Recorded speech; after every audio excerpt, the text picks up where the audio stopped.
2023 was the year of the backup QB. Let's rank them.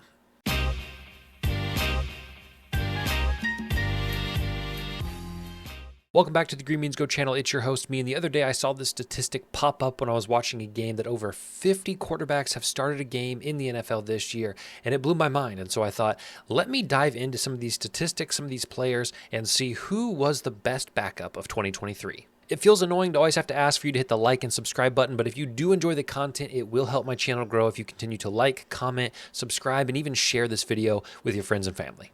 Like, just throw this video in your fantasy football group chat, no big deal. Let's get into the rankings. There were 11 teams in the NFL listed right there and highlighted in red that did not have a backup start at all this year. Every other team had a backup at least one game, and a lot of them for many more. We'll start with our rankings before we actually start placing the players. At the top, we have 2024 starter. These are guys who I think did so well this year, 2023, that next year they could start for an organization. In the next spot, we have overachiever, people who came in and did better than many expected. Then we have the middle category of did their job, self-explanatory. In the fourth category, there's guys who didn't quite meet expectations. And then the bottom category is welcome to the XFL. We will start with Seattle backup Drew Lock, who played 2 games for the Seahawks and went 1-1 in those games, the latter being a massive win against Philadelphia, the former being against San Francisco on the road where he threw 260 yards, 2 touchdowns. So I would say, if anything, Drew Lock did his job for the Seahawks. He won a game he needed to win against the Eagles.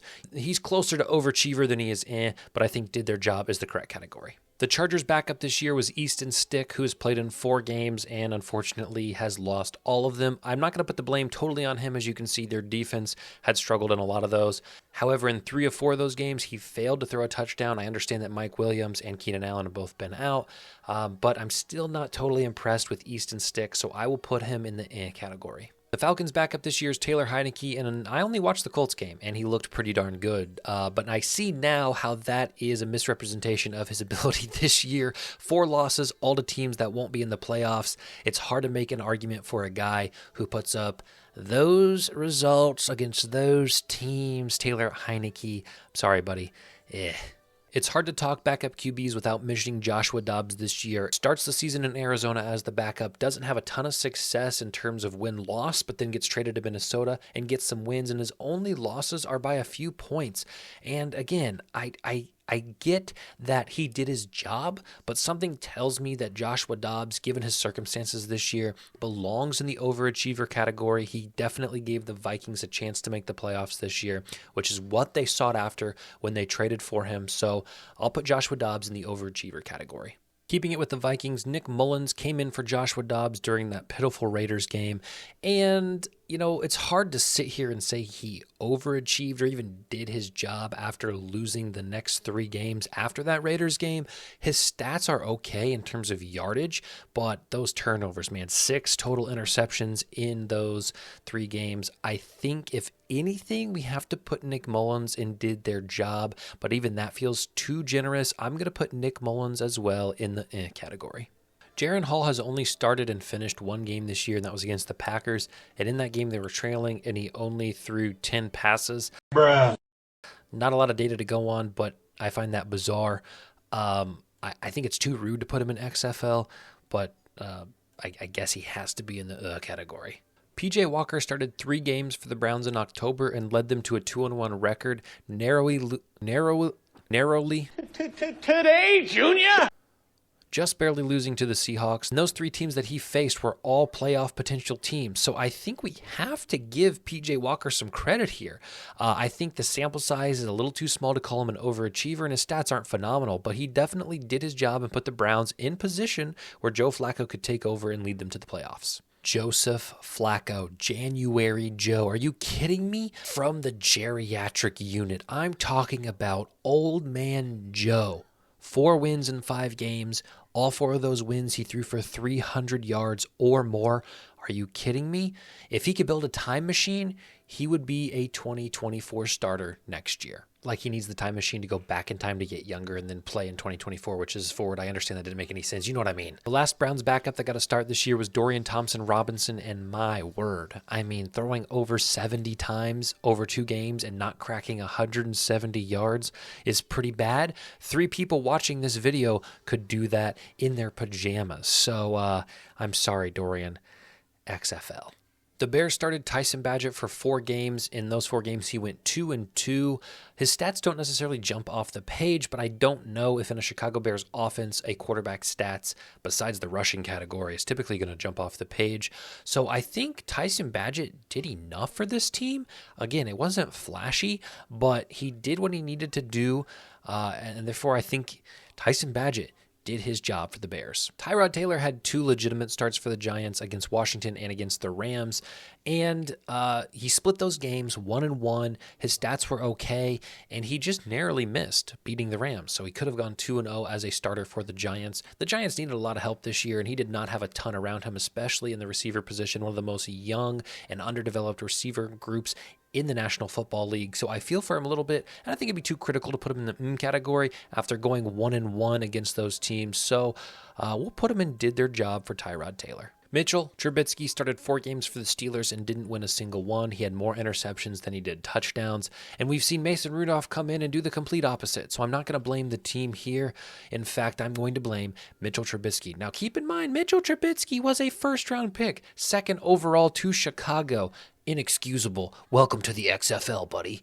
Tim Boyle was actually cut by the Jets this season. He is now on the Texans, but all of his games were for the Jets. He started 2, he lost both, and he did not have a QBR over 21 in either of his starts. I'm sorry, Tim. XFL. It's hard to be too critical of Andy Dalton, being that he's on the worst team in the NFL statistically in the Carolina Panthers. He started 1 game, and that was on the road in Seattle, and he showed up, I guess. I mean, he did throw the ball 58 times, but he had over 350 yards, which I think at the very worst, he came in and he did his job that day. Hot take alert. Mason Rudolph comes in at the end of the year for the Pittsburgh Steelers, wins 2 games, a needed 2 games to keep their playoff hopes alive. He makes no mistakes. He has a QB rating over 100 in both of those games. Huge win in Seattle this past week.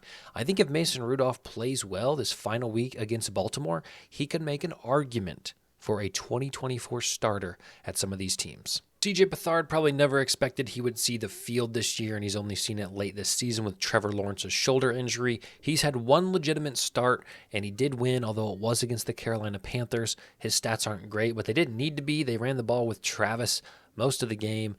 So I don't know. I guess he did his job, but I really think those stats and everything else, he just belongs in the category. The Giants started Tommy DeVito for about 7 games. He played 6 of them fully. And I don't know, guys. I mean, it looks about league average, which maybe for a backup, that's solid. He does win 3 of those 6 games that he played the entirety of the game in. And so I think you have to give it to a guy in Tommy DeVito and say he's an overachiever. I think winning 3 out of 6 games for the New York Giants with, again, what he had around him, as we mentioned for Tyrod Taylor, I do think that is overachieving in that situation. Trevor Seaman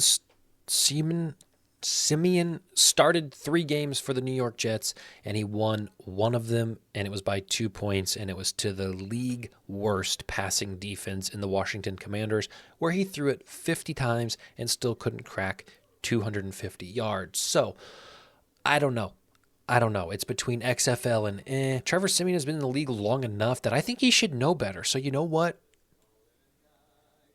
XFL, Trevor Seaman. You know what? Let's be fair. He's technically the 3rd string, and he was a 7th-round pick. Let's just move him up to Bailey Zappia started 5 games for the Patriots. He's gone 2-3 in those games. Kind of mediocre competition. A couple playoff teams sprinkled in there, but he lost to those teams. I don't know. Again, kind of like the Giants, not a ton of support around him. I know they've been struggling at running back with Ramondre Stevenson going down. So I'm going to cut this guy a little bit of slack and say that for a backup, he did his job. Will Levis went 3-5 in his starts for the Tennessee Titans. He was drafted this year, and I think they were planning to have him sit back and watch Ryan Tannehill, but when Tannehill went down with an injury, they forced him in. Now look, I'm a big Malik Willis guy. I wish he would get a chance. I think he could be a tremendous NFL player, but teams, the Titans, are not giving him that opportunity. They went with Will Levis, and they got a fine performance. I think Will Levis did his job for the Tennessee Titans. especially that massive comeback in Miami. When Joe Burrow went down, Jake Browning stepped in and he went 3-3 in starts. Now his 3 losses came to Pittsburgh twice and Kansas City. He also had 3 300-yard passing games. I think it's a matter of overachiever or 2024 starter, and it's hard to judge because I don't know if he's put on the performance that Flacco and Mason Rudolph has, but Mason Rudolph has only played 2 games, so he has potential to fall behind, where Jake Browning has shown that he is competent for 6 games. So I really do believe that if Jake Browning found the right team, found the right fit, he could be a 2024 starter. If the Colts beat the Texans in Week 18, they make the playoffs, and it will be thanks to Gardner Minshew. I mean, Anthony Richardson goes down really early in the year, and Gardner steps up and steps in, a guy who's been with multiple teams and has shown that he can play well when his number is called, and boy, was it called. I think Gardner Minshew is probably a 2024 starter for a handful of teams if they're looking for a guy with long hair and a mustache. Aiden OConnell, Raiders backup, has gone 4-6, and it's just looked mediocre. He's beaten the teams he should beat, and he's lost to the teams that the Raiders are probably worse than.